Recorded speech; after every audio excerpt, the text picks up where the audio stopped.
nuevamente a nuestros participantes el día de hoy, a Gustavo Esteva, fundador de la Universidad de la Tierra de Oaxaca, a Erika Calcaño de la Universidad de Guanajuato en León y a nuestro colega de la Universidad Autónoma Metropolitana Xochimilco, David Barkin, ¿no?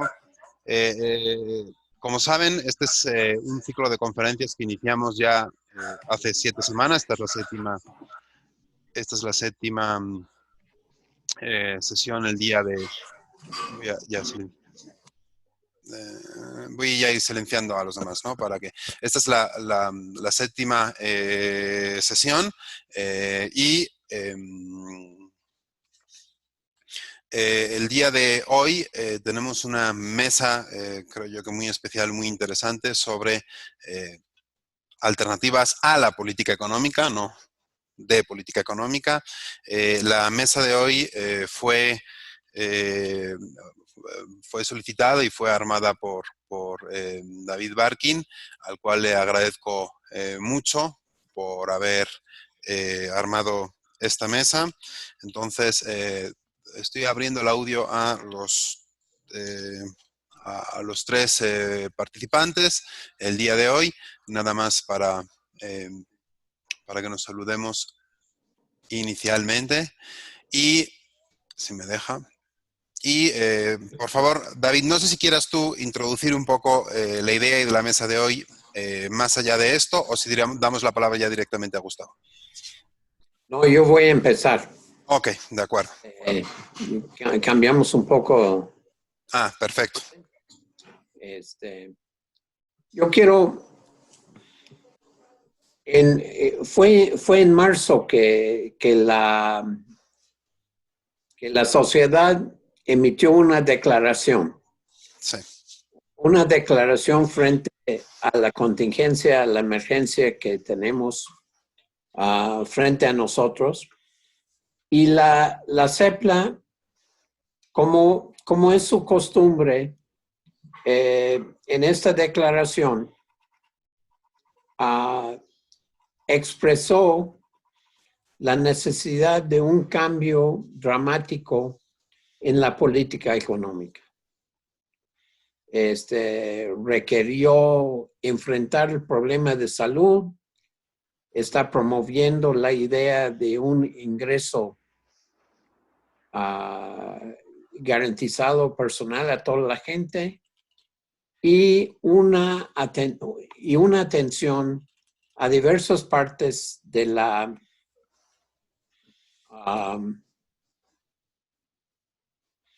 a diversas partes de la política económica en términos de renegociación o renuncia de grandes partes de la deuda pública. Y la pregunta que yo formulé a los compañeros que tuvieron la iniciativa de esta serie de conferencias de CEPLA es, ¿y qué pasa con la gente? El problema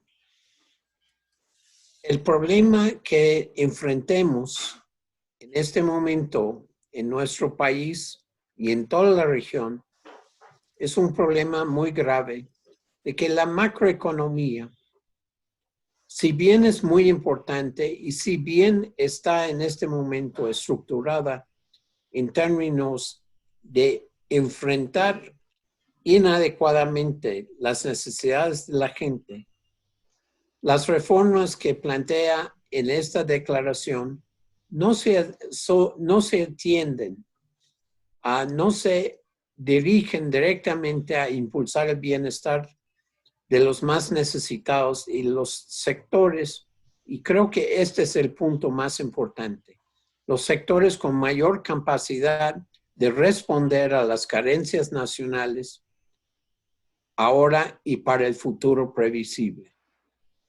Para esto, yo consideré en el comentario que hice que habría una necesidad de una reconfiguración de la estructura productiva en cada uno de nuestros países.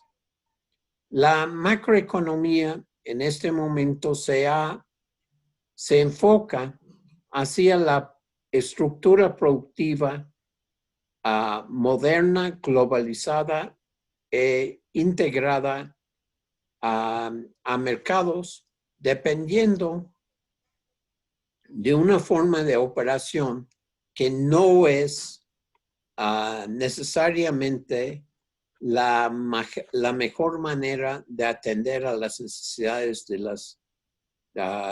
las poblaciones, sobre todo en muchos países, sobre todo en empresas que no pueden realmente competir en los mercados mundiales. Además, desgraciadamente, la estructura productiva en nuestros países no está atendiendo, no está evolucionando para atender a las primeras necesidades de los mercados internos. Hay desde hace muchísimos decenios ya un abandono de la idea de un desarrollo hacia adentro. Hay un descuido de las cadenas productivas en el cual pueden participar los pequeños productores. Hay una desatención a la creación de mercados regionales, es decir, subnacionales, que van a permitir los productores en cada una de las regiones de intercambiar productos entre sí para asegurar una mayor capacidad de proveer las necesidades y como consecuencia, y esto consideramos de primera importancia, y como consecuencia prescindir del proceso de la internacionalización de las dietas, de los estilos de vida y de dar impulso de una relación entre distintos sectores de la población, distintos sectores, productores regionales, cocinas locales y sobre todo la diversidad que implicaría promover estos mercados locales.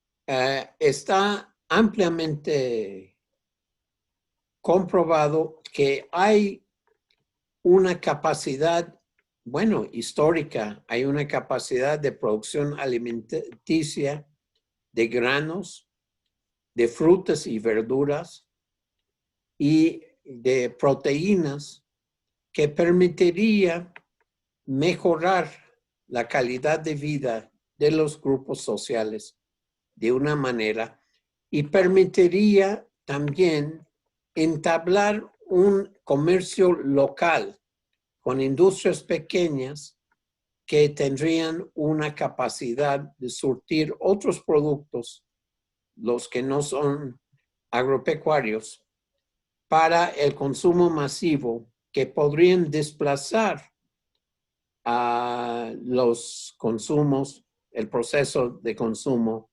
que está alimentado en este momento por importación. La transformación, la atención a esta transformación productiva sería extraordinariamente importante porque implicaría la inserción de los grupos que en este momento se consideran marginados, que la política económica no ha prestado la debida atención en términos de asegurar una mejor calidad de vida y una mejor interrelación entre sectores sociales y regionales. Este tipo de política debería complementarse con otros aspectos de saneamiento del medio ambiente en todos nuestros países. Yo pienso inicialmente en el problema de infraestructura en el sector de agua y saneamiento para transformar la idea de una autoridad centralizada, que se atiende a los problemas de servicios públicos en una serie de modificaciones muy, muy importantes para que este sector fuera gestionado directamente por los usuarios y se atendiera a uno de los grandes problemas en toda la región, que es el problema de asegurar un saneamiento de las aguas residuales y su reutilización de una manera saludable dentro de nuestras comunidades. De esta manera se podría reducir el problema de insalubridad que está ampliamente documentado en grandes regiones rurales del país, de la región, y involucrar la gente en un uso mucho más eficiente, ahorrativa de estos proyectos, de estos recursos. De la misma manera, yo creo que si estamos hablando de cuál sería una política adecuada para reorganizar nuestra sociedad, si estamos pensando en una política para retomar una dinámica de inclusión y no de segmentación, tendríamos necesidad de repensar todo tipo de infraestructura que tenemos en nuestra región. Quizás uno de los más importantes es el sistema de transporte colectivo. Pero igualmente sería importante la generación de energía. La energía tendría que convertirse mayormente a un ritmo mucho más rápido en en fuentes renovables, controlados en la medida posible por las comunidades en las cuales las instalaciones estén ubicadas. Para terminar con esta primera intervención mía en este seminario, quiero sugerir que la visión macroeconómica de los economistas necesita reformarse, necesita complejizarse para incluir los distintos sectores sociales de la población en una nueva visión de cómo la estructura productiva tendría que descentralizarse e integrar los distintos grupos en la población en la producción, la distribución y el intercambio entre ellos, para que en primer lugar pongamos atención al gran problema que enfrenta a la región, que es el bienestar del pueblo. Un último nota respecto a ciertos problemas. Hay que entender, hay que revalorar, hay que examinar con mucho cuidado la extraordinaria acumulación de deuda que es un lastre en todos nuestros países. Una parte muy, muy importante de esta deuda, tal como lo señala CEPLA en su declaración, es una deuda que fue contraído por promover los intereses de distintos grupos minoritarios que controlan un mundo, que controlan el proceso de acumulación en contra del bienestar de las grandes masas. La acumulación de deuda es una acumulación que ha logrado imponer una enorme carga sobre todas nuestras sociedades, y que hay que reconsiderar. Pero hay que reconsiderarlo no solamente en términos de una política económica macro, sino en términos de una movilización social que tenga como parte integral asegurar que una política de renuncia de esta deuda se acompaña de un proceso de liberación de fuerzas sociales para promover la descentralización de las capacidades productivas para el bienestar. Pues le agradezco mucho, y con base en esto, damos paso a la segunda intervención de hoy, que es por parte de la doctora Erika Carcaña de la Universidad de Guanajuato en su campus León, Guanajuato. Erika, ¿estás allá para tomar la batuta? Sí, ¿me pueden escuchar? Sí. Perfecto, pues muchas gracias por la invitación. Y bueno, siguiendo varios de los puntos que ha señalado el doctor Barkin, me parece importante retomar la pregunta de cuál sería una política adecuada para reorganizar nuestra sociedad con una dinámica de inclusión y no de segmentación. Y también otra pregunta que me parece importante es ¿por qué la necesidad de alternativas a la política económica? Definitivamente la actual crisis que estamos viviendo nos empuja a pensar en los grandes desafíos que tenemos por delante. Estamos ante un escenario que requiere de propuestas de alternativas que nos permitan pensar en el futuro civilizatorio fincado en la justicia socioambiental. En este sentido, no podemos aceptar una solución que siga orientada solo en la búsqueda del crecimiento económico. Como bien lo sabemos, las políticas económicas llevadas a cabo en los últimos años han representado un riesgo para la mayor parte de la población porque definitivamente, tal como lo mencionaba el doctor en su presentación, gran parte de la población ha quedado excluida. Pero no solo eso, sino también los ecosistemas han sido devastados.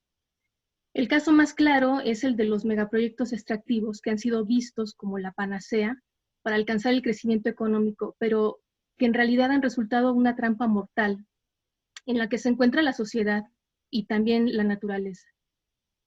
Es importante resaltar el papel del Estado como facilitador para la acumulación del capital, que nos muestra finalmente la fragilidad de la calidad de la democracia.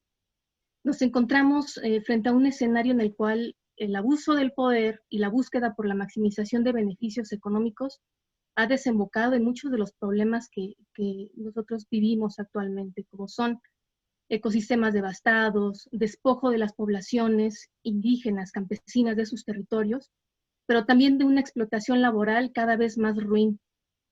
En realidad no es que estos impactos sean ajenos a los tomadores de decisiones dentro de los gobiernos. De hecho, una de las salidas que se han buscado es a través del desarrollo sustentable.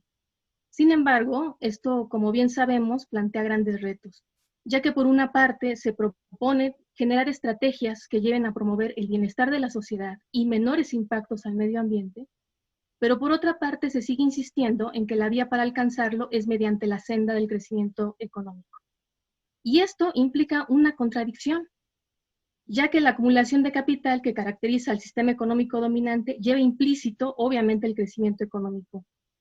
Y esto representa las contradicciones inherentes entre un sistema ecológico sujeto a límites físicos y un sistema económico que se enfoca a un crecimiento ilimitado. En este sentido, como bien nos mencionaba Elmar Albater, la naturaleza es vista como un conjunto de recursos que pueden ser utilizados, transformándola de una entidad ecológica a una entidad económica. Eduardo Gudinas, en varios de sus trabajos, nos hace referencia a la herencia europea de la concepción de la naturaleza y cómo ésta ha ido transformándose a lo largo de la historia. Y en un primer momento es vista como la frontera de lo salvaje, que tendría que ser dominada. Posteriormente es concebida como una canasta de recursos que están desvinculados unos de otros y que a su vez son ilimitados. Estos recursos, por lo tanto, pueden ser extraídos y utilizados, y hasta que llegamos a una concepción de la naturaleza como capital.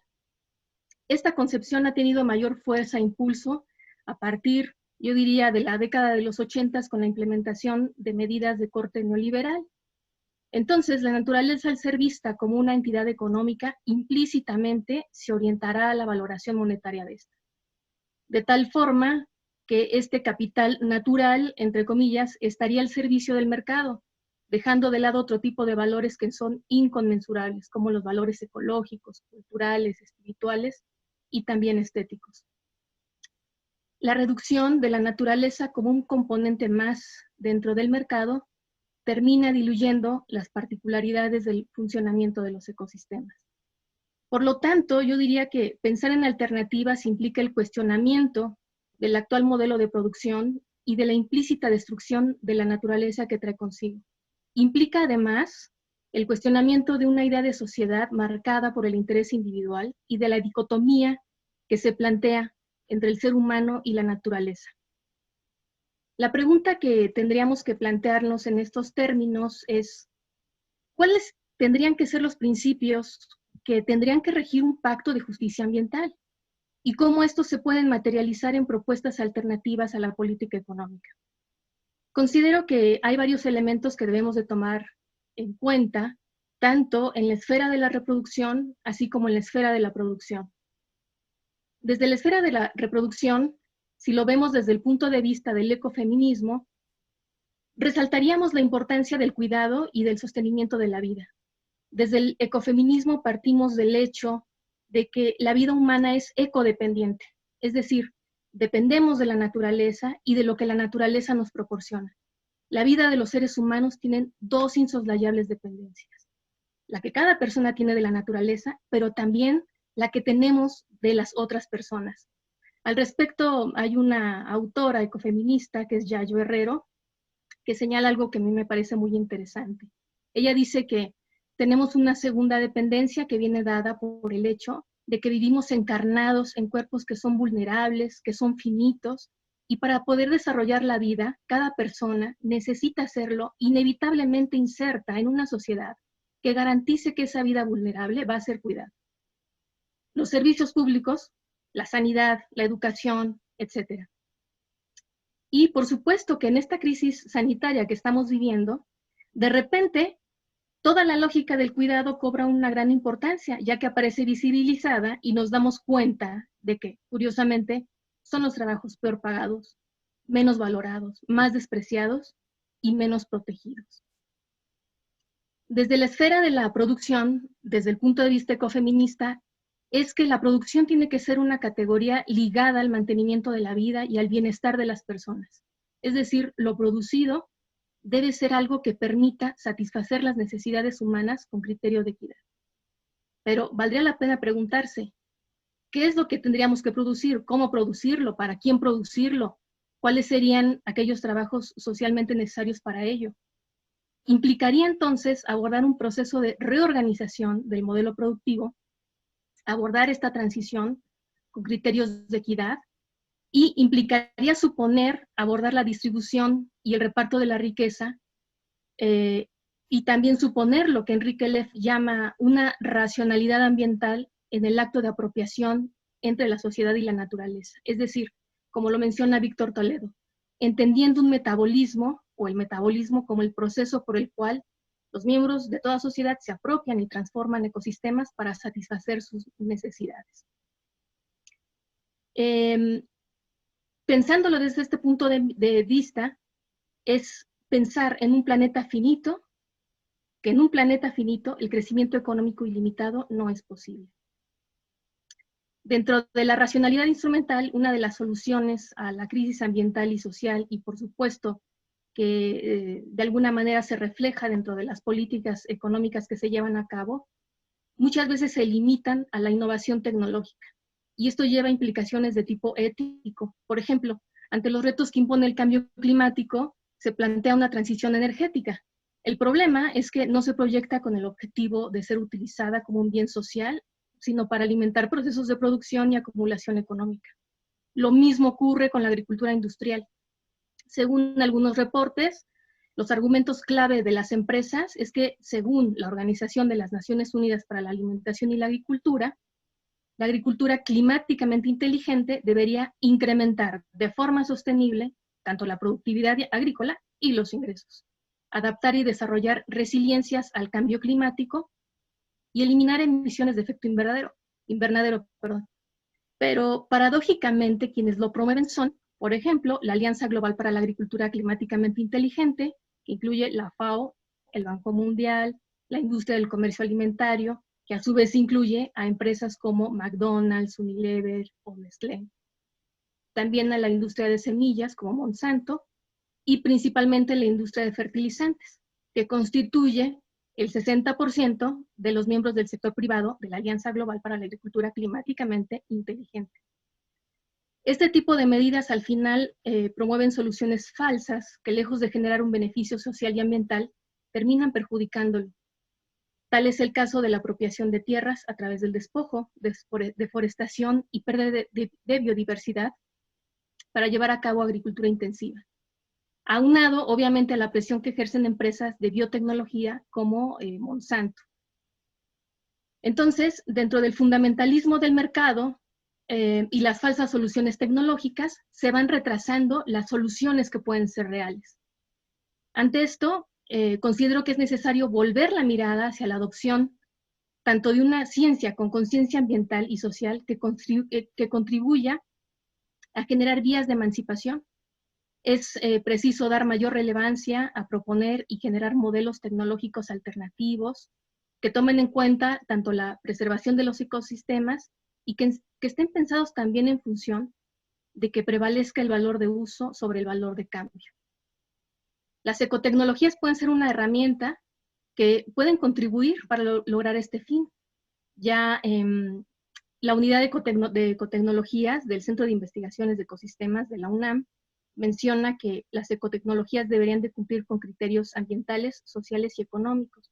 Entonces, si pensamos en esto, pues podríamos decir que este tipo de ecotecnologías tendrían que ser accesibles, principalmente para los sectores más vulnerables de la sociedad, tendrían que estar enfocadas a necesidades y contextos locales, ser amigables con el ambiente, generar empleo en las economías regionales, especialmente en áreas rurales, de las que la población ha tenido que emigrar por falta de oportunidades, ser producidas preferentemente a pequeña escala y de forma descentralizada.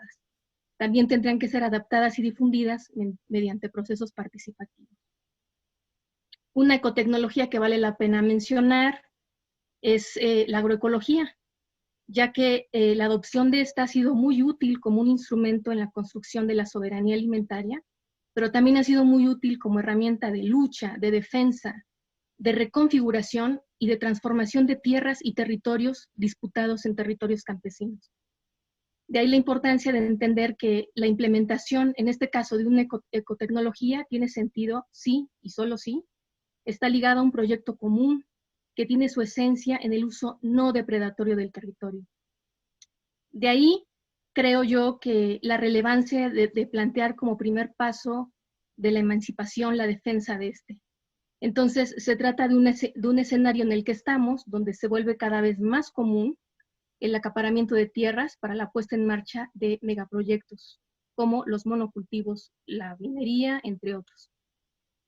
Algo que también me parece sumamente importante es la participación de las mujeres en estas prácticas. En el caso de la agroecología, el pronunciamiento que ha dado la Vía Campesina al respecto es muy importante, ya que hace énfasis en el rol que tienen las mujeres campesinas para garantizar la soberanía alimentaria, no solo para enfrentar la crisis alimentaria, sino también como un principio ético de vida, que tiene como base la justicia social y la igualdad.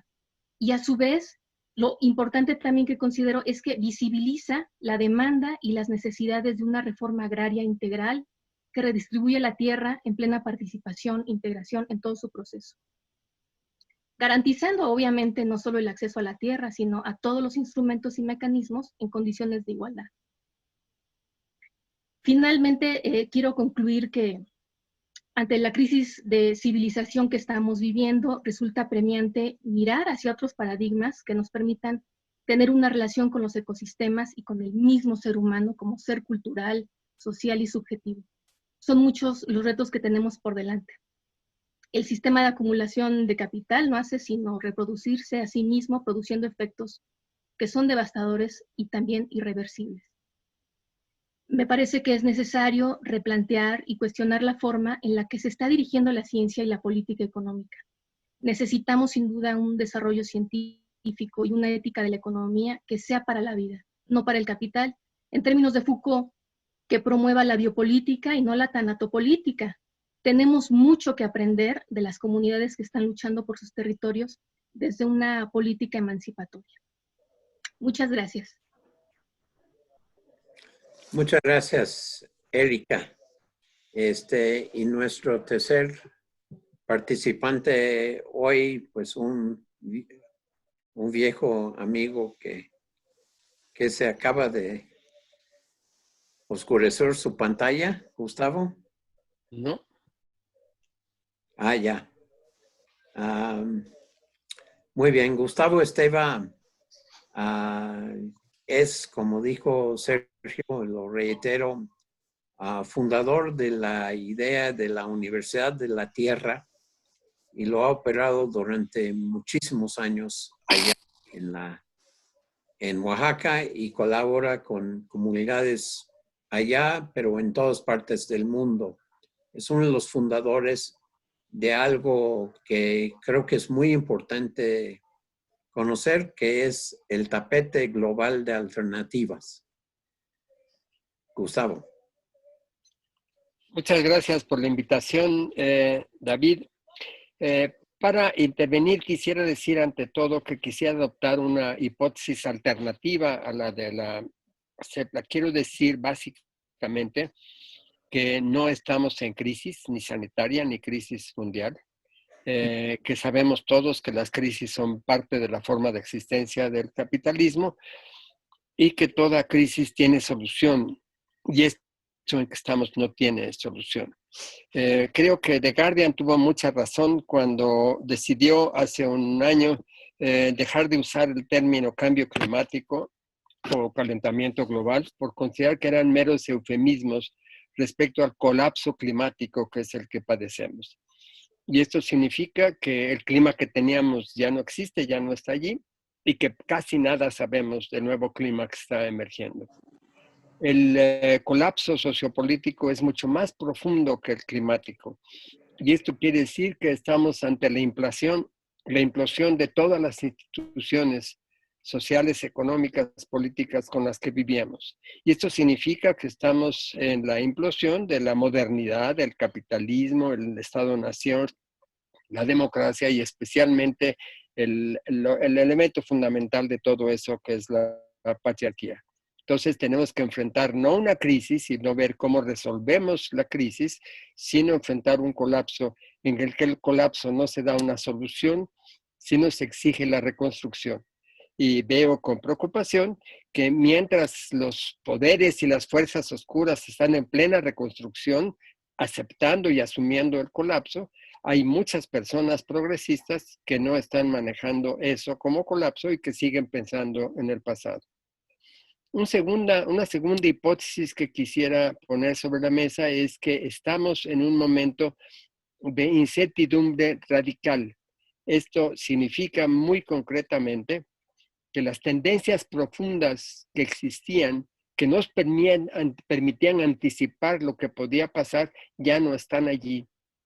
Y que tenemos que asumir seriamente esta incertidumbre que implica que hay manías, hay ciertas obsesiones, hay ciertas inercias pero ya no podemos, observando tendencias, anticipar lo que va a ocurrir. Tenemos que asumir seriamente esto y asumir seriamente lo que implica en términos de una contradicción muy seria, que es la que tenemos enfrente, que es la contradicción entre una oleada autoritaria que no tiene precedentes, que quizás es la peor de la historia, una oleada mundial de autoritarismo sumamente grave, que unifica todas las fuerzas oscuras de la sociedad en una misma oleada autoritaria, y frente a un mundo nuevo que está saliendo, que está naciendo apenas, y que no logramos ver, que parece invisible para nosotros porque tenemos la mirada de ayer, pero seguimos viendo como si estuviéramos en el mundo de ayer.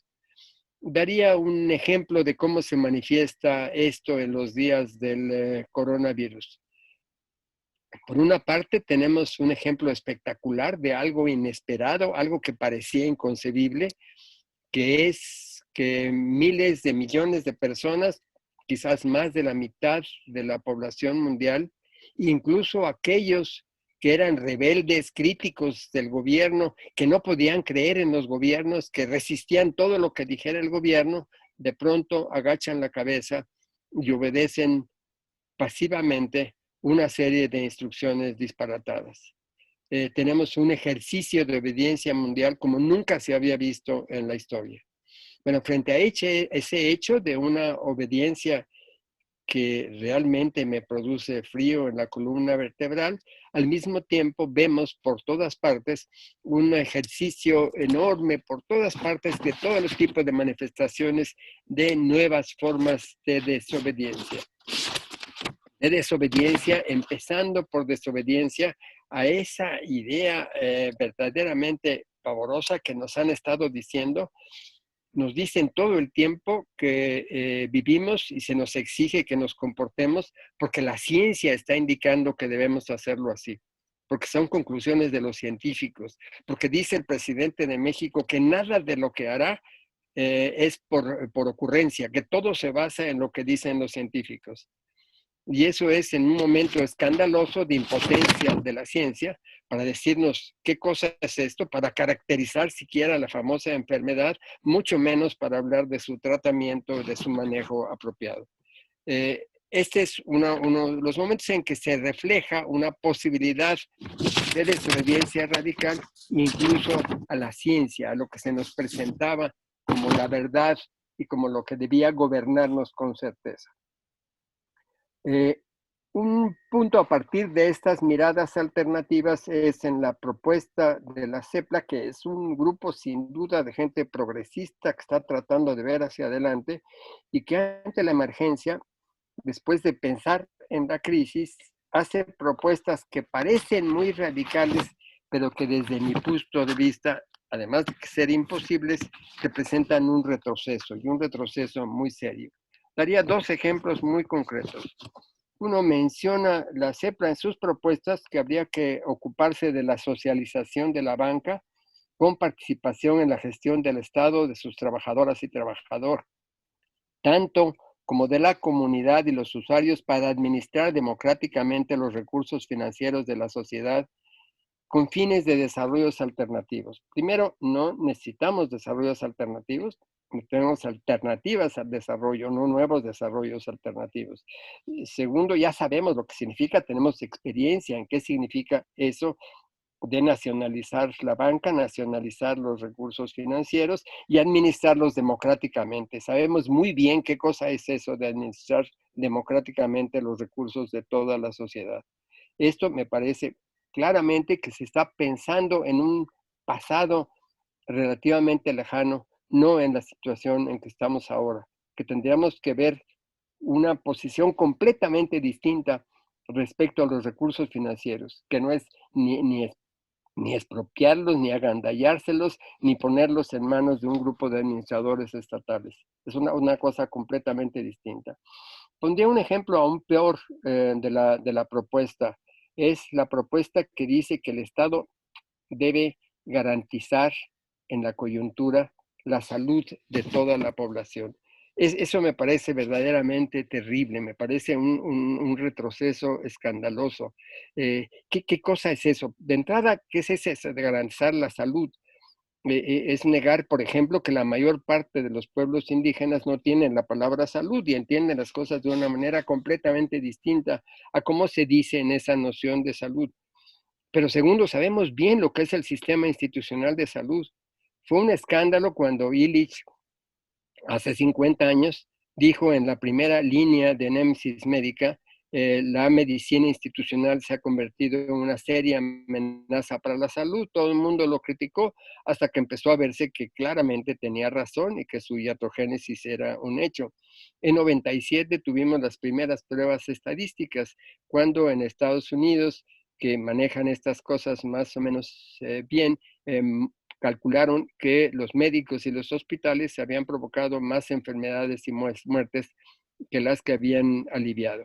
Estamos ante la quiebra manifiesta de ese sistema, ante la incapacidad más clara de ese sistema de ocuparse de ninguna manera de que vivamos en condiciones sanas, ya no digamos de atender razonablemente a los enfermos. Y se pide a ese aparato totalmente quebrado y contraproductivo que garantice alguna forma de vida. Si eso significara que, como decía David, se ocupara de que hubiera agua potable para todos, por cierto, cada año mueren por lo menos 2 veces más personas de todas las que han muerto por coronavirus de diarreas virales por falta de acceso al agua potable. Entonces, si estuviéramos planteando, bueno, vamos a ocuparnos de que el Estado se ocupe de aire puro y de agua potable accesible para todos, etcétera, bueno, esto podría tener algún sentido. Garantizar la salud me parece enteramente aberrante. Y podríamos decir, hay cosas que nos afectan muy directamente a los oaxaqueños. La diabetes y la obesidad es una enfermedad muy grave aquí, que se sigue agravando porque está en manos de la industria farmacéutica.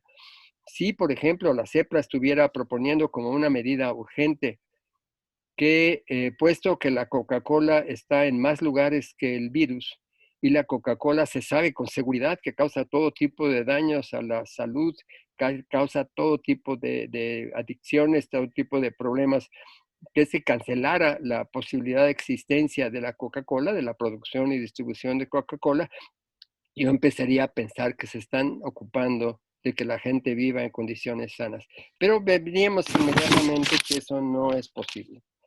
Entonces, ahora más que seguir analizando, criticando la propuesta, que me parece muy, muy extraña, casi extravagante frente al colapso, quisiera decir algo de lo que estamos haciendo, porque vivimos dentro del sistema, no nos hemos ido a Marte, pero no lo estamos tomando en cuenta porque nada esperamos, no sentimos que para la mayoría de la gente del mundo, desde luego de América Latina y muy claramente en México, no esperamos que ni el mercado ni el Estado van a poder ocuparse de la mayor parte de la gente. Y que entonces para sobrevivir la mayor parte de la gente tiene que ocuparse de sí misma. Y eso es lo que la gente ha empezado a hacer. Y al hacerlo, lo está haciendo claramente con una creación de un mundo nuevo, una creación de una forma distinta de existencia. Y claro que ante el virus, la emergencia, se hace esto mucho más claro. Se sabe que muchísima gente que entró en una emergencia gravísima, porque se quedó sin ninguna fuente de ingreso, para todas las personas que viven al día, esto es gravísimo, empezó a hacer hambre, mucha gente empezó a poder comer solamente por los ejercicios de solidaridad alrededor, por las ollas populares y demás. Esa emergencia, ellas saben ya que es una emergencia permanente, que no se va a resolver dentro de unas semanas, que cuando se acabe el confinamiento no significará que se resuelva el problema en el que están. Entonces tienen que organizarse para sobrevivir sabiendo que no pueden contar ni con el mercado ni con el Estado. Yo aquí quisiera decir que una de las formas de ver esto es plantear que para esto estamos abandonando la idea de los sustantivos para ocuparnos de los verbos. Y entonces, en lugar de hablar de sustantivos que nos hablan de comida, de salud, de educación, de vivienda, que nos crean alguna dependencia del mercado y del Estado, estamos hablando de verbos que recuperan nuestra agencia. Hablamos de comer, de sanar, de aprender, de habitar, que representan nuestra propia agencia para hacer las cosas.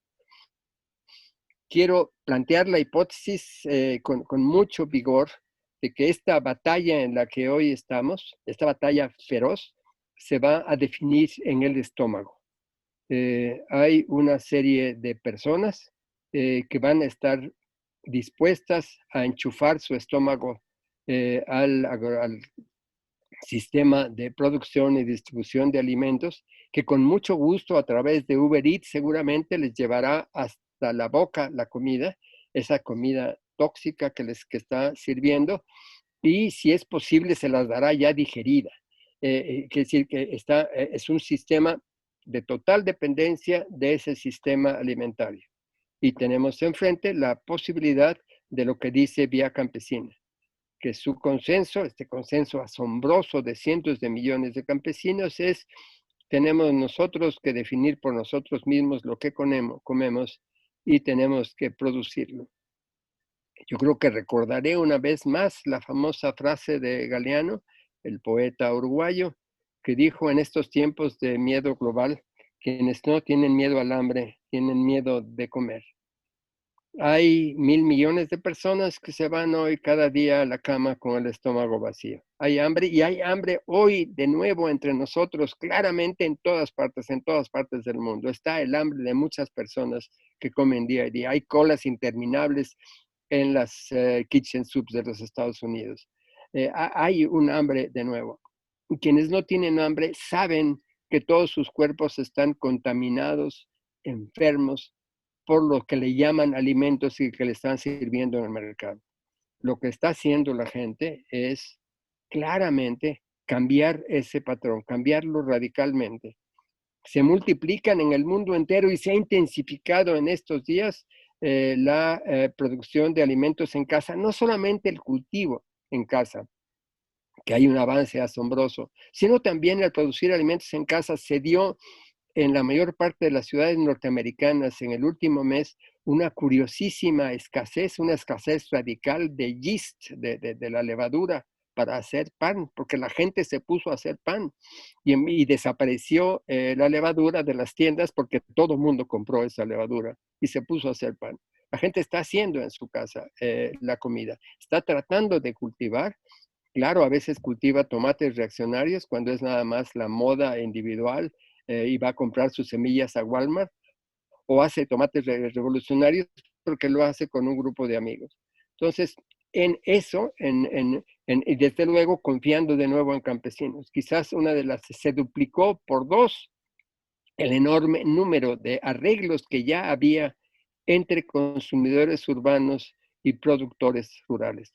Este es camino real de enfrentamiento de los problemas.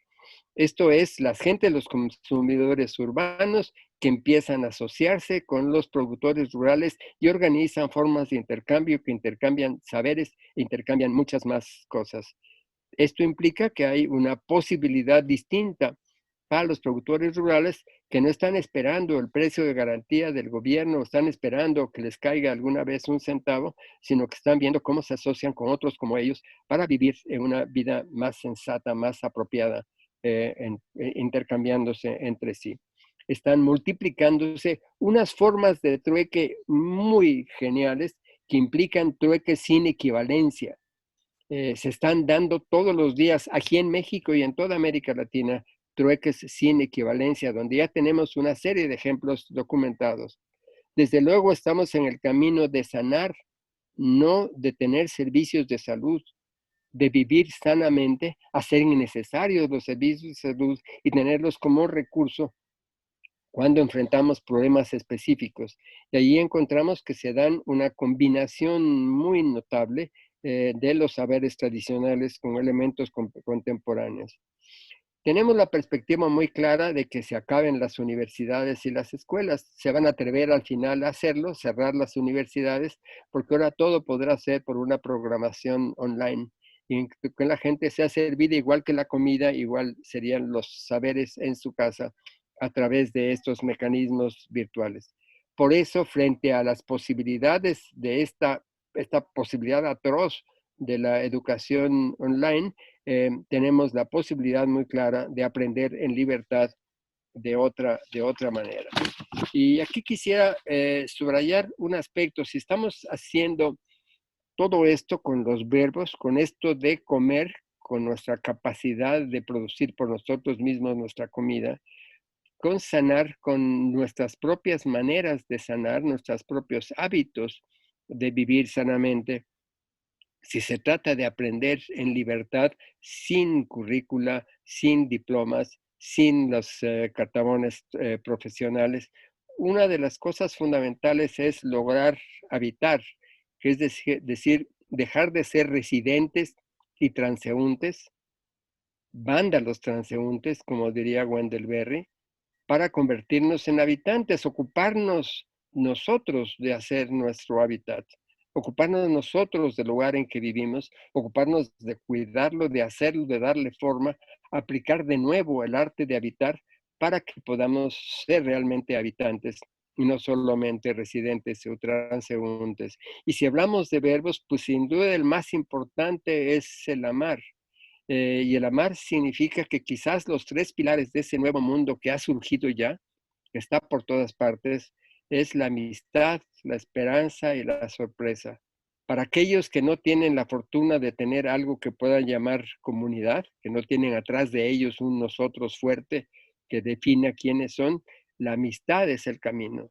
Todos tenemos 1000 amigos, pero amigos, lo que se llama amigos, tenemos unos cuantos. Quizás con los dedos de una mano bastan para contarlos. Con ellos son la comunidad con los que podemos empezar a hacer esta reconstrucción del mundo que hace falta.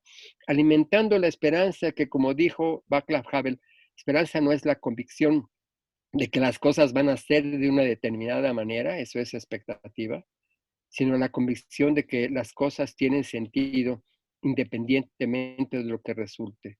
Vamos a ponernos en comunidad con nuestros amigos, con nuestras comunidades, a hacer cosas que tienen sentido, abiertos a la sorpresa, sabiendo que no sabemos lo que va a pasar y que, como dice Agamben, el futuro ya no tiene futuro, se lo robaron. Esto es lo que quería decir, David.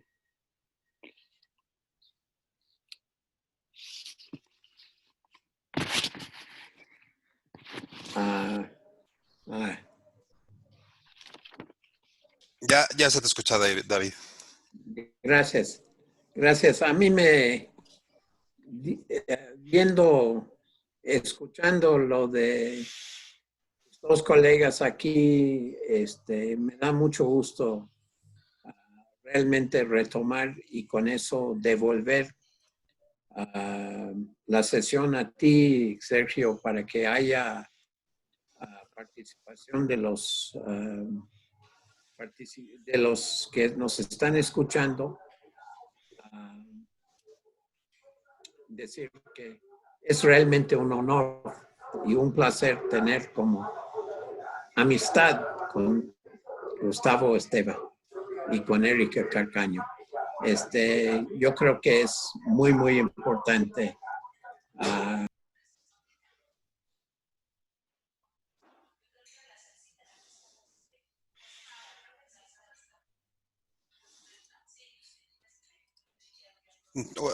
Un segundo, David, no se te escucha. Creo que se apagó se apagó tu micrófono. Déjeme que te ubique.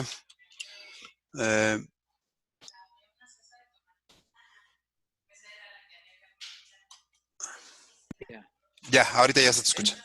Sí. Yeah. Tú controlas mi micrófono. Sí, pero siento que ahora no sé cómo se apagó, pero adelante, sí. Bueno, quisiera enfatizar que la motivación de esta sesión fue realmente la necesidad de que consideramos que hay alternativas a la política económica, no alternativas de política económica. Y como Gustavo tan claramente dijo alternativas al desarrollo en el cual las bases sociales toman control y se enfocan a resolver sus problemas de otra manera. Pues yo creo que de esta manera lo dejo a la participación, Sergio. Gracias. Muchas gracias a ti, David, y muchas gracias a Erika y a Gustavo por sus intervenciones. Como hacemos en todas nuestras, sesiones, tenemos dos formas en las que pueden intervenir. Una es a partir de Zoom, en la que pueden hacer sus preguntas a viva voz, y para ello, por favor, les pedimos que levanten la mano en la aplicación. Ya tenemos dos manos por ahí levantadas. Ahora les voy a dar la voz. Los que además quieran participar, por favor, les pedimos que levanten la mano y les iré dando la voz. Y la otra forma de participación, aquellos que nos siguen en Facebook, es que hagan sus preguntas de forma por escrita, en comentario en Facebook, y aquí las pasaremos, ¿no? Entonces vamos a pasar vamos a empezar con la sesión de comentarios y de preguntas a los ponentes del día de hoy, y comienzo con Abelardo Mariña.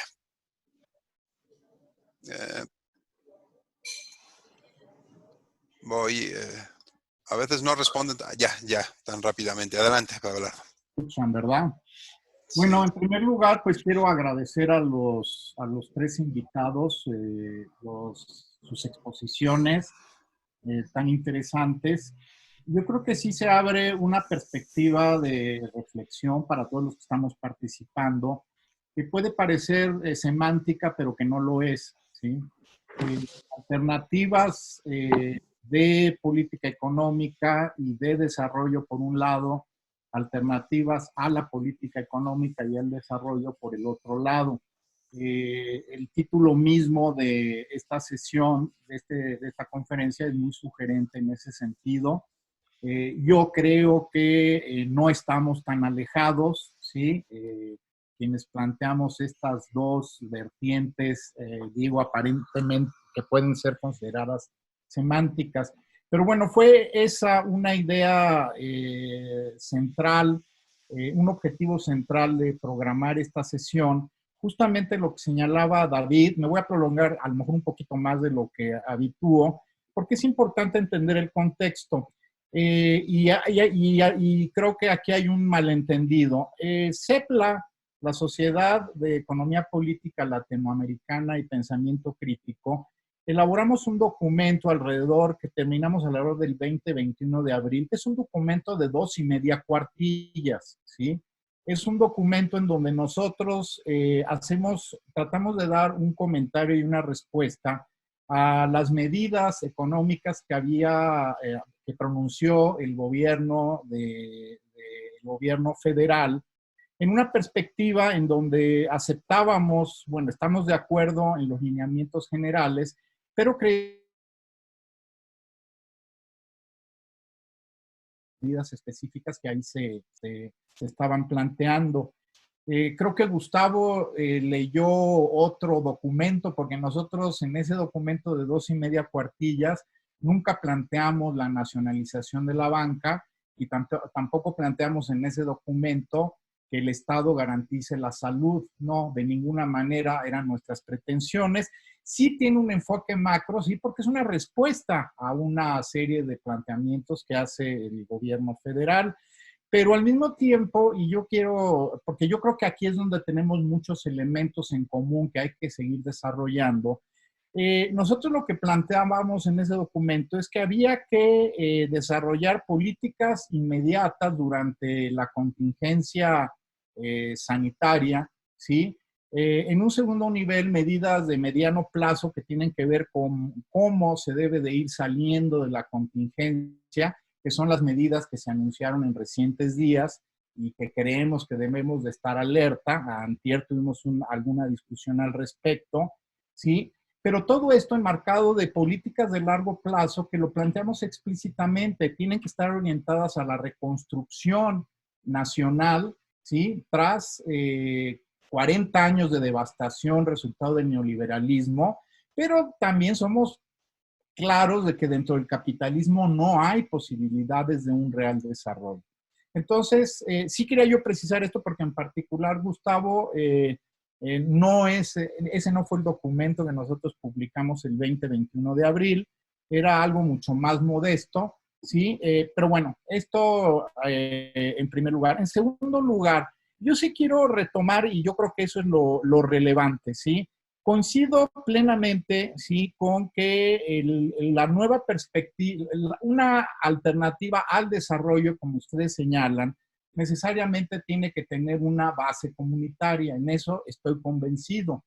Lo que yo creo que tenemos que ir haciendo es articulando lo que son los esfuerzos de organización a nivel comunitario entre sí, pero también en una perspectiva nacional e internacional. Y ahí sí, desde mi punto de vista, yo creo, yo sé que este es un debate, pero yo creo que la recuperación y modificación al mismo tiempo de ciertos espacios del Estado y ciertos instrumentos del Estado es necesario para avanzar en esta necesaria transformación radical de la sociedad. Entonces, ese es un punto de discusión, ¿sí? En donde yo sé que a lo mejor tenemos puntos de vista distintos, ¿sí? No me considero un estatista, ¿sí? Pero tampoco soy anarquista, ¿sí? Pero yo creo que tenemos, bueno, podemos ir avanzando en síntesis, que es sobre todo síntesis prácticas y concretas en lo que se refiere a la organización social y a la organización política. Entonces, ese es un primer planteamiento general. Segundo, coincido plenamente que esta transformación, lo discutíamos también en otra mesa hace unos días, esta transformación del modelo, podríamos decir, y del sistema, tiene que fundamentarse sobre todo en una expansión del mercado interno que tenga como fundamento la producción de bienes básicos en una perspectiva ecológicamente sostenible. Esto es una lección que se deriva de este caos ecológico que estamos viviendo. Gustavo lo planteó claramente, el clima no vamos a recuperar el clima que teníamos antes, ¿sí? Aunque se instrumentaran eficientemente las medidas estas a nivel global que se están planteando, hay cosas que no tienen vuelta de hoja. Repito, ese debe ser un mercado interno, producción de bienes básicos. Coincido plenamente, tenemos que profundizar la renovación de los patrones energéticos, ¿sí? Y en tercer lugar, la cuestión de los transportes. Tú pones en énfasis, David, en el transporte público. Yo creo que lo que vamos a tener que replantear es todo el transporte, ¿sí? El transporte por barco es sumamente contaminante, igual que el transporte en avión, lo que se utiliza actualmente. Y son el fundamento del transporte en barco el fundamento, podríamos decir, material del mercado mundial capitalista de mercancías. Y es totalmente agresivo contra el sistema tierra, ¿sí? Y lo mismo el transporte de aéreo, ¿sí? Es muy claro que el transporte aéreo es altamente contaminante y que además pues, tiende a satisfacer las necesidades con capacidad de compra de un segmento muy reducido de la población mundial.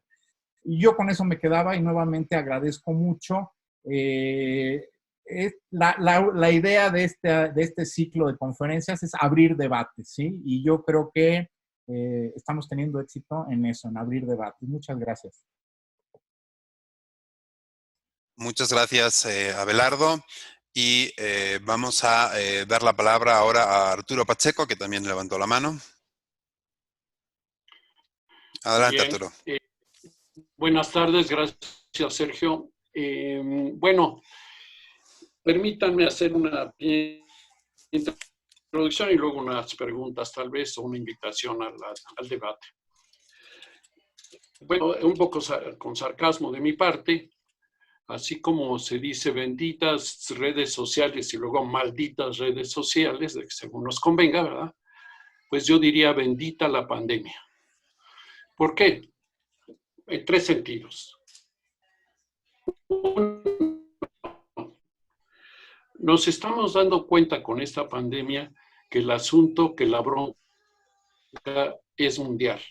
Es mundial en donde por la tecnología, justamente esto que estamos llevando a cabo nosotros ahorita en este momento, pues podemos ver que nos podemos comunicar en todo el mundo y además podemos saber qué está pasando en el mundo de una crisis sanitaria de nivel mundial. El grito de que siempre saco a colación de Marx desesperado de proletarios del mundo unidos empieza a tener sentido. 2. Podemos ver ante este problema mundial, esta crisis mundial, vemos que los trabajadores son golpeados en todo el mundo de la misma forma, no con la misma intensidad. Y podemos entonces dimensionar que estamos hablando de un capitalismo mundial, que el rollo es mundial y que el capitalismo es mundial y que los trabajadores de todo el mundo estuvieron y pagarán los platos rotos. 3. Bendita pandemia. Creo que estamos despertando con la crítica, ¿verdad? Es decir, yo estaba realmente asustado, tal vez me pinto el pelo de blanco, pero ya tengo unos años. Los colmillos críticos, sobre todo los académicos y en muchos lados estaban limados, autolimados. No había espacios críticos, muy pocos, y estoy hablando de universidades públicas, la UNAM, la UAM, el POLI. Teníamos miedo de decir, no sé, algo pasaba, estábamos desencantados, desengañados, no sé cómo llamarlo, por la caída hay explicaciones, ¿verdad? La caída del bloque soviético, etcétera, etcétera, etcétera. Crítica poca. Pero veo que bendita pandemia nos tiene aquí haciendo análisis críticos, cada quien desde su perspectiva. Y qué bien que Sergio y Abelardo y Lorenzo, que fueron los iniciadores de este espacio, pues tuvieron la visión para abrirle esa puerta a la crítica. Bien. Ahora, dicho eso, yo lo que he escuchado en estas sesiones, que bienvenidas desde luego, en mi opinión, voy a ser crítico, se ha dado la mayoría en diagnósticos, en el deber ser. He escuchado ahora, es que deberíamos,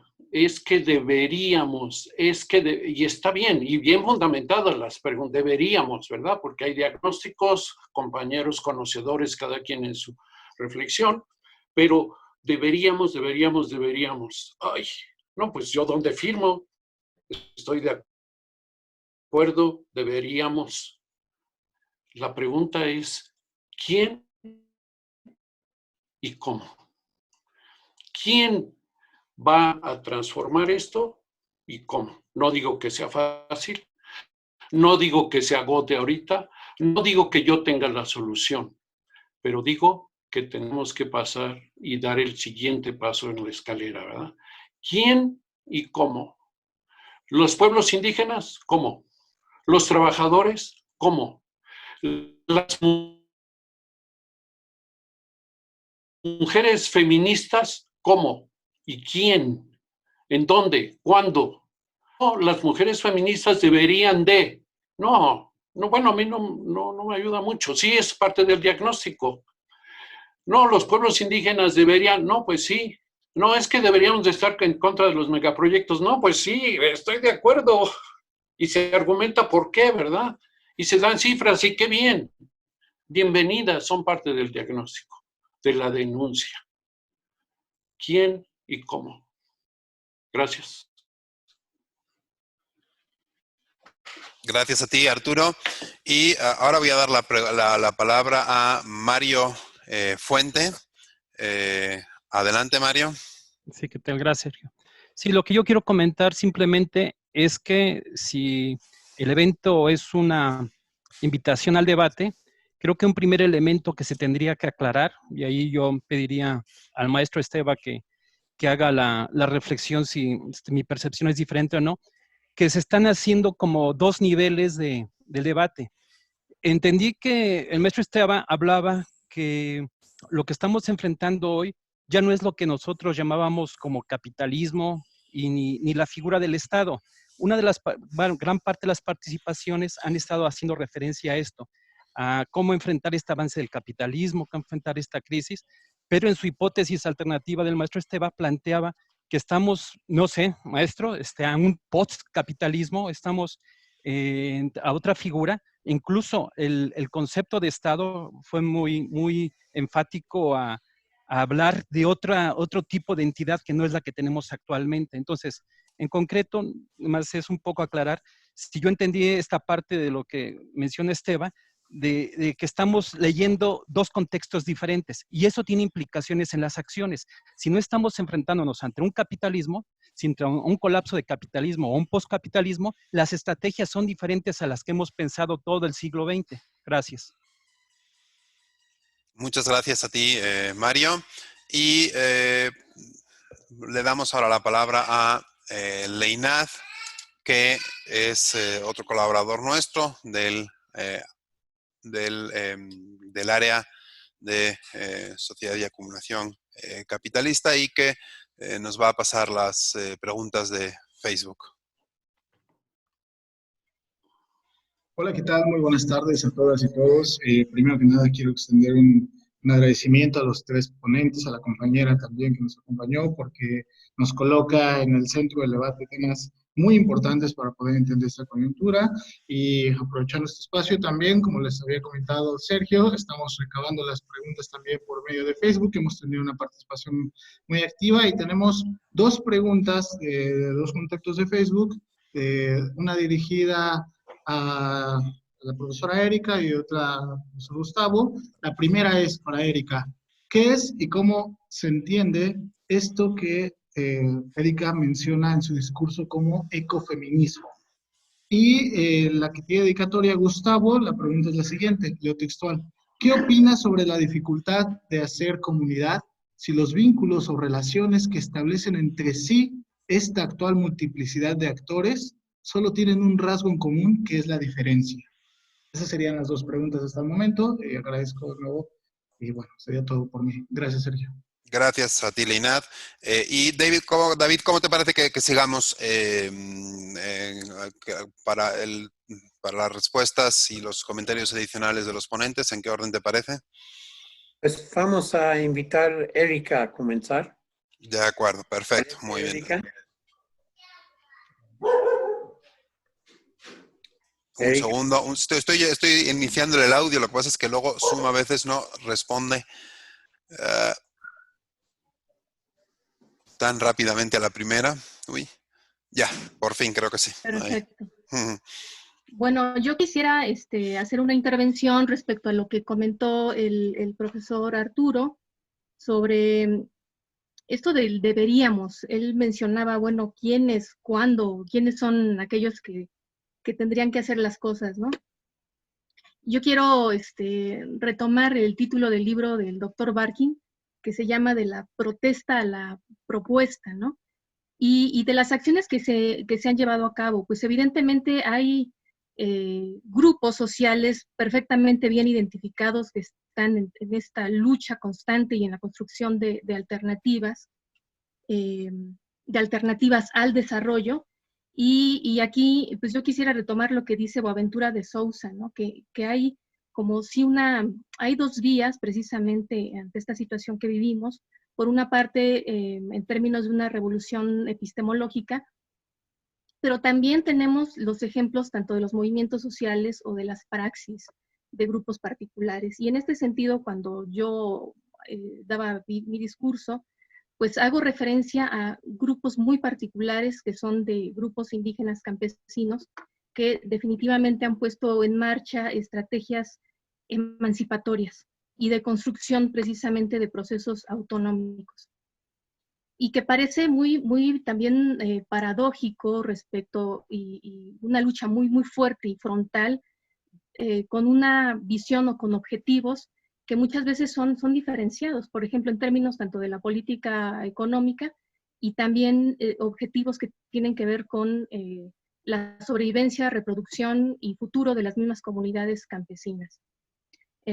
Simplemente haciendo alusión a esto, por ejemplo, en la pandemia que estamos viviendo, con todo lo que ha implicado, vemos que justamente los grupos indígenas, los grupos campesinos, siguen organizándose en la defensa de sus territorios por ejemplo, la ley minera, ¿no? Entonces es impresionante cómo dentro incluso de esta crisis sanitaria en la que estamos, ellos siguen con su organización y su movilización. Al mismo tiempo veía también en las noticias sobre el retirar el presupuesto hacia la Casa de las Mujeres Indígenas, ¿no? Y la lucha que están pidiendo los grupos de mujeres organizadas de reconsiderar y exigir que estas casas o instancias se consideren como instancias prioritarias dentro de la política social, de salud, en fin, ¿no? Dentro del, como aspectos prioritarios para el gobierno federal, ¿no? Pero también, evidentemente, como nos mencionaba el profesor Gustavo, son iniciativas que ellos tienen, como yo les decía, en estos procesos autonómicos, que tienen que ver con una idea de emancipatoria, donde evidentemente salen avantes ante, podemos decir, muchos años pues de no tener la atención propiamente del Estado, ¿no? Pero que ellos mismos ponen en marcha prácticas de este tipo. Y la pregunta que hacía la compañera sobre a qué me estoy refiriendo con el ecofeminismo, bueno, el ecofeminismo es una propuesta que se presenta como una categoría de análisis que integra las sinergias, obviamente, dentro del ecologismo, pero también del feminismo, y la confluencia que surge con una fuerza tanto filosófica y de práctica que defiende justamente un cambio de modelo social que respete, obviamente, las bases materiales que sostienen la vida. Y en la formación que tengo dentro de economía ecológica, pues también yo hago un señalamiento y un énfasis sobre la necesidad precisamente de vincular y de generar diálogos más profundos entre economía ecológica y esta corriente ecofeminista que me parece que nos puede abonar mucho para las alternativas dentro de los modelos de desarrollo o alternativas a los modelos de desarrollo. Sí, eso sería todo. Gracias, Erika. David. Sí, Gustavo, ¿quieres participar ahora? Claro que sí.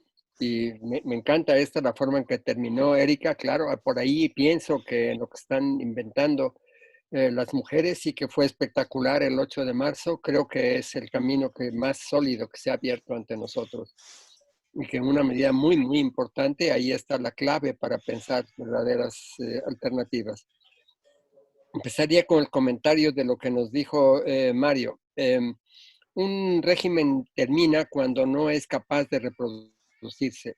La mayor parte de lo que se produce hoy en el mundo sigue teniendo la forma capitalista, pero el régimen ya murió porque ya no puede reproducirse. La acumulación sin precedentes que actualmente se realiza y que se acumula y se concentra en unas cuantas manos, ya no puede utilizarse en la compra de fuerza de trabajo, ya no se convierte en capital.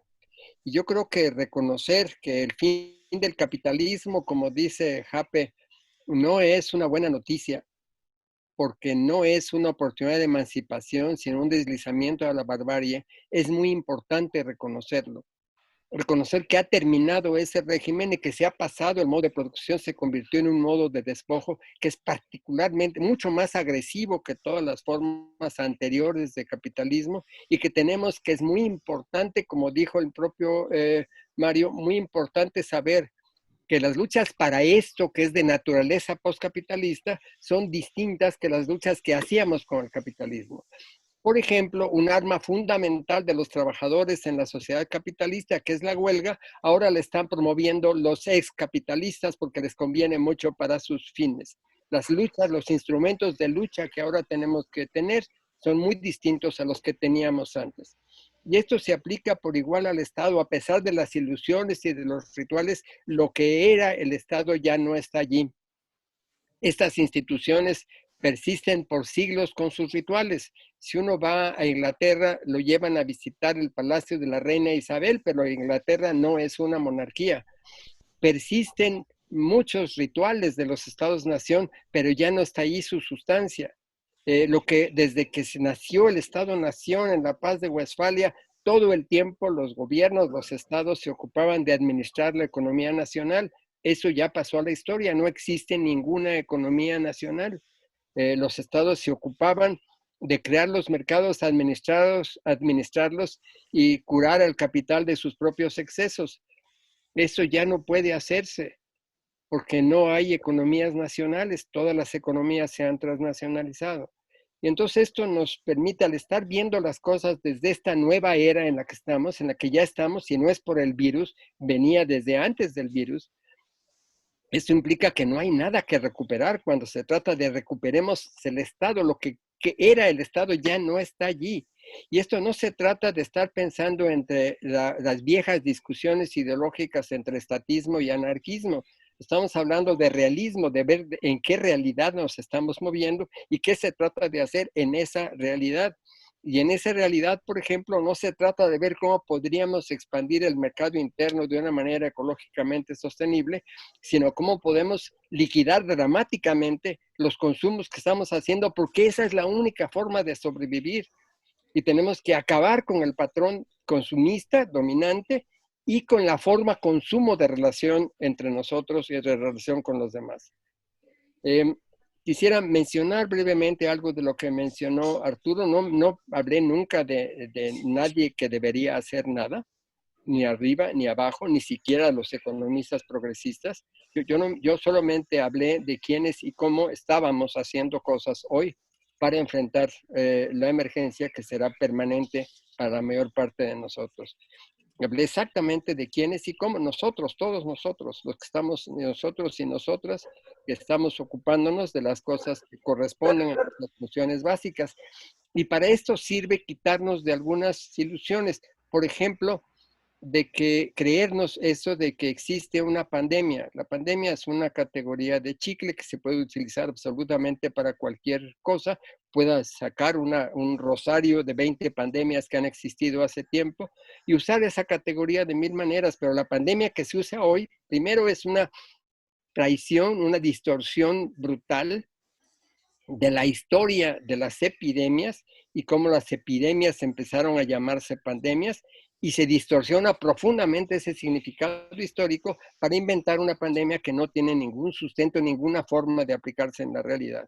Que no podemos, es una marca que puede utilizarse en los medios, pero que no tiene ninguna sustancia. No podemos hablar de que esto del virus, de que han estado hablando, sea una pandemia en ningún sentido que podamos querer dar a la palabra. Ni afecta a toda la gente, ni afecta a todos de la misma manera, ni es una enfermedad caracterizada que pueda ser general. Por último, quisiera referirme a la pregunta concreta, muy interesante, muy fascinante, pero con una diferencia. La dificultad de hacer comunidad por las diferencias. El punto de partida al pensar seriamente en comunidad es que somos diferentes, es decir, que no somos átomos individuales homogéneos, que pueden ser diferentes, que puede haber distintas clases de átomos homogéneos. No somos individuos, sino nudos de relaciones concretas. Lo que es una comunidad es la emergencia de un nosotros, la emergencia de un nosotros que parte del reconocimiento profundo y fundamental de la diferencia. La real amistad o el real amor se dan a partir de reconocer la diferencia, no la homogeneidad. Es por estar fincados en la diferencia que podemos construir los nosotros de la manera en que está emergiendo hoy por todas partes, nosotros cada vez más fuertes, sin suprimir la diferencia. La diferencia no debe ser un obstáculo para hacer comunidad, sino es la base para crear comunidad. Es porque somos diferentes. Lo dijo de una manera genial la comandante Ana María cuando dijo, somos iguales porque somos diferentes. Porque somos diferentes podemos hacer comunidad. Dentro de esta idea central de que de eso se trata hoy, de hacer comunidad y desde las comunidades, desde los grupos de amigos y amigas, desde todo esto, podemos juntarnos para enfrentar seriamente lo que es la naturaleza, el carácter del régimen que nos oprime, su condición patriarcal. Y eso significa, en términos muy concretos, que tenemos que suprimir toda jerarquía y que tenemos que poner en el centro el cuidado de la vida. Y si ponemos en el centro el cuidado de la vida, una vez suprimida toda jerarquía, ponemos en el centro de la organización social a la mujer que se ocupa del cuidado de la vida. Y allí, con la mujer en el centro, podemos empezar a imaginar comunidades no jerárquicas que tienen otro sentido radicalmente distinto. Gracias, Gustavo. Y le vuelvo me deja dejar la palabra a David. Listo. Muy bien.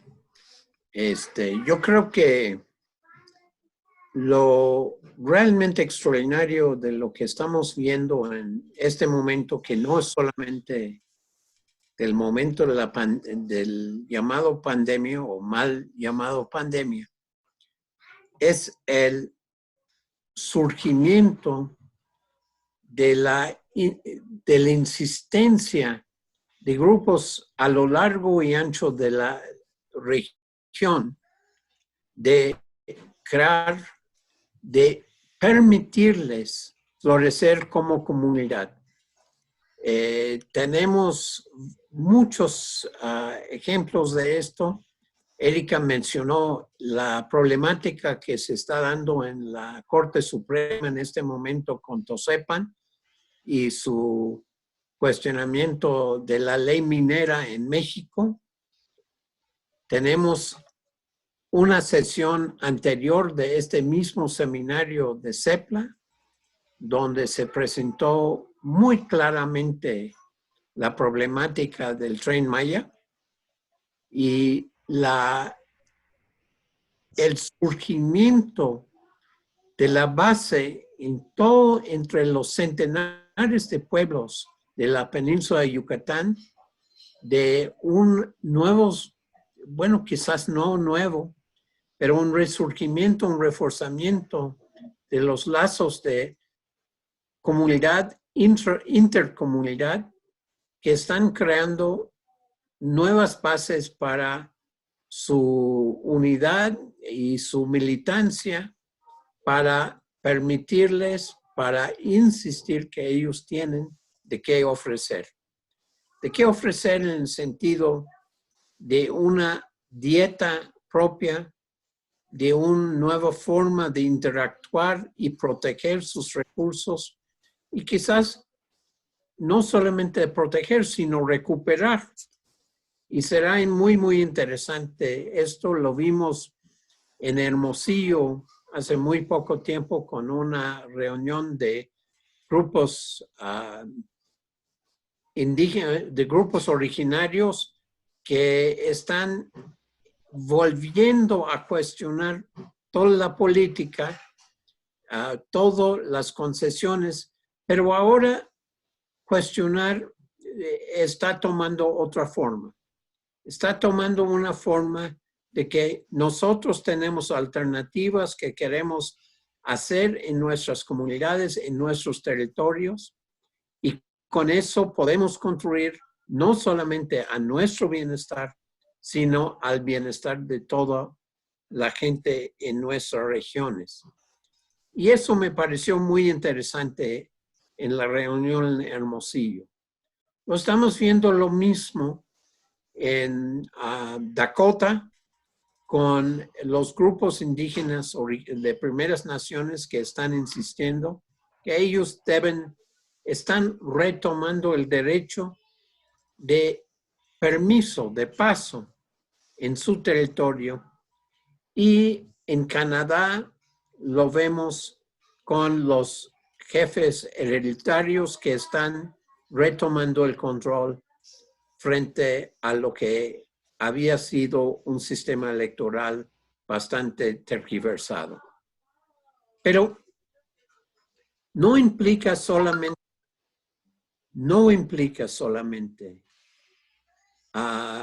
estas acciones de primeras naciones de los pueblos originarios, porque sí está también implicando un reconocimiento, la necesidad de que hay otras maneras, como dijo Gustavo, de sanar, de alimentar, aunque no lo uso en estos términos, de amar, amar también. Y yo creo que el propósito, la iniciativa de organizar esta sesión, yo te pido perdón, Abelardo, es que si circulé la declaración equivocada entre nosotros. La declaración que yo circulé son de 5 cuartillas. Ya encontré de que tú hablaste. Pero el sentido, en cierto sentido, era muy similar. Y yo quiero insistir que CEPLA podría hacer una importante modificación en su forma de debate interno si nos dedicamos más a hablar no solamente de tratar de incidir en la formulación de política económica desde el Estado, sino de formular maneras en que las comunidades podemos crear que las comunidades pueden contribuir a mejorar la calidad de la vida que vivimos todos.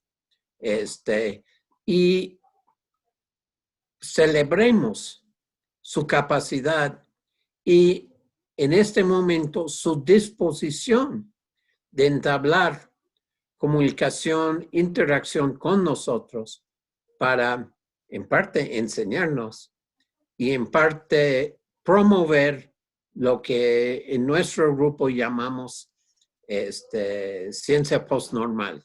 Es decir, dejar de creer que lo que hemos aprendido en la universidad es la única forma de aprender.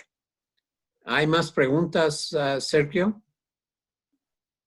No tenemos ya más preguntas aquí en Zoom, creo que tampoco en Facebook.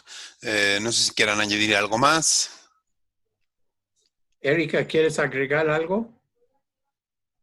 No, simplemente dar las gracias, porque de verdad que sí, es un espacio que nos permite retroalimentarnos.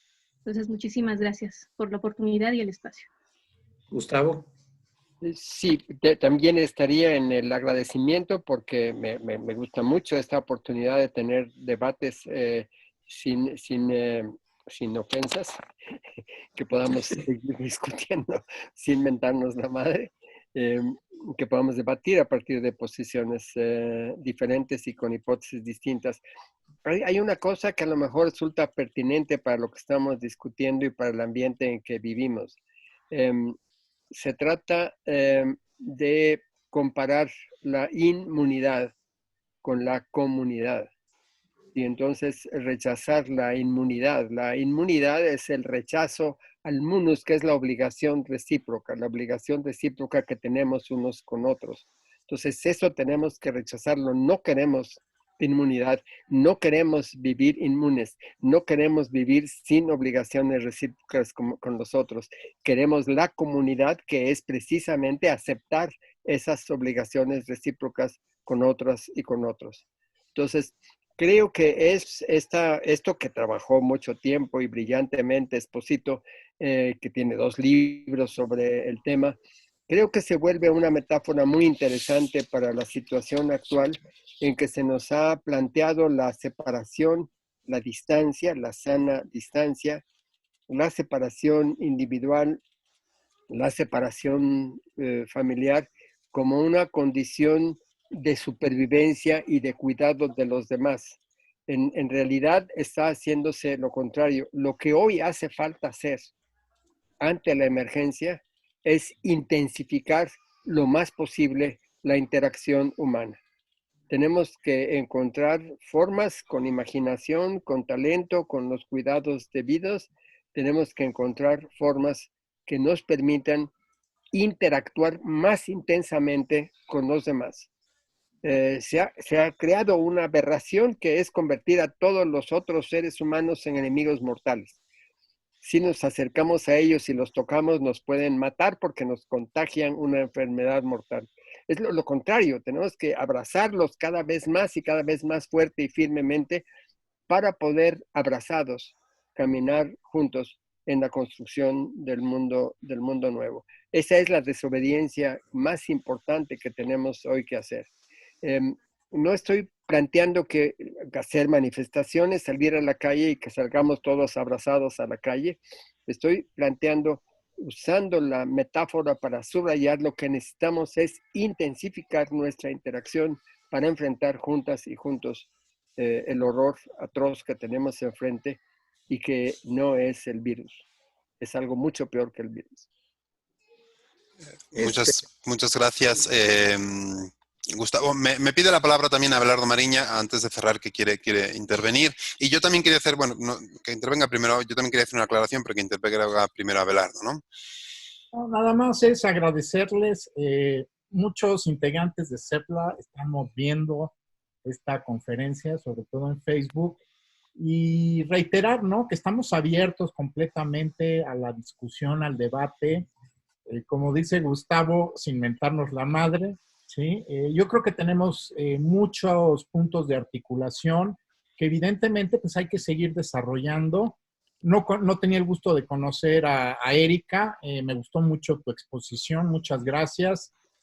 A Gustavo lo he leído, ¿sí? No habíamos coincidido así, bueno, sana distancia, pero en persona. Y bueno, a David, nuevamente, muchas gracias. Y vamos pensando en qué otras conferencias con temáticas mucho más específicas que yo creo que surgieron de la discusión del día de hoy, podemos ir organizando como debate. Entonces, me atrevo a decirles que me comunicaré con ustedes, estaré en contacto para ir armando otras conferencias a partir de las temáticas más relevantes, que yo creo que son muy relevantes, que se plantearon en esta sesión. Eso sería todo. Hasta luego y gusto en escucharlos. De acuerdo. Yo nada más quería una pequeña aclaración, recordarles que el ciclo de conferencias lo organiza la sociedad, el área de investigación de sociedad y acumulación capitalista del Departamento de Economía de la Unidad de Azcapotzalco de la Universidad Autónoma Metropolitana. Pertenecemos a CEPLA, somos partes de CEPLA, otra parte de CEPLA pertenece, pero no es estrictamente un evento de CEPLA, ¿no? Y David, no sé si quieras hacer algún comentario final para despedirnos. Sí, yo quiero agradecer desde mi rincón en la UAM Xochimilco. Pero también quiero notar que yo creo que debemos enfocarnos realmente con mucho más detalle en el hecho de que muchos pueblos están en movimiento hoy. Están en movimiento, tienen mucho que enseñarnos y tienen mucho que ofrecer de una manera extraordinaria para atender y responder a nuestras necesidades. Y para cerrar, quiero mencionar que a las 4 de la tarde hoy Claxo va a tener un webinar. Hoy a las 4 de la tarde déjeme compartir la pantalla. A ver, déjame, porque no tengo claro bien cómo puedo hacer eso. Yo lo hago. Ya directamente, ¿no? Sí. Ya. Perfecto. No, porque a veces creo que hay que autorizar, pero en este caso creo que sí que se está. Sí, adelante. Este seminario donde va a estar 2 mexicanos, bueno, un mexicano, 2 colombianos, pero 2 residentes de México, Enrique Leff, Omar Felipe Geraldo y Paloma, cuyo apellido no puedo leer en la pantalla, no la conozco. Patricia Botero. Patricia Botero. Van a hablar de algo muy relevante a eso, que es el avance muy, muy importante de la agroecología como una alternativa, como una forma muy diferente de organizar desde la base la producción rural. Erika en su ponencia, en su presentación, mencionó la Vía Campesina. La Vía Campesina es uno de los, primero es una de las organizaciones sociales más importantes en el mundo, con 200 millones de miembros, pero es un promotor muy importante de la agroecología. Y les agradezco mucho a la UAM Azcapotzalco en su área de acumulación esta oportunidad. Gracias. Muchas gracias, David. Muchas gracias también por este anuncio. Y vamos a despedirnos ya. Agradezco mucho a Erika, a Gustavo, a David por esta sesión. Y vamos a despedirnos también nosotros con nuestro anuncio de la próxima sesión. Como siempre, será el próximo jueves, 1 p.m. Y tenemos ya los participantes. Van a participar por parte del Centro y creo que no me equivoco, de Estudios e investigaciones interdisciplinarias en ciencias y humanidades de la UNAM, Elvira Concheiro, José Gandarilla y Heide García. La temática va a ser de pandemias y crisis, miradas más allá de la economía. Están invitados a la próxima sesión. Muchas gracias a todos. Nos vemos pronto. Gracias a todos. Bye.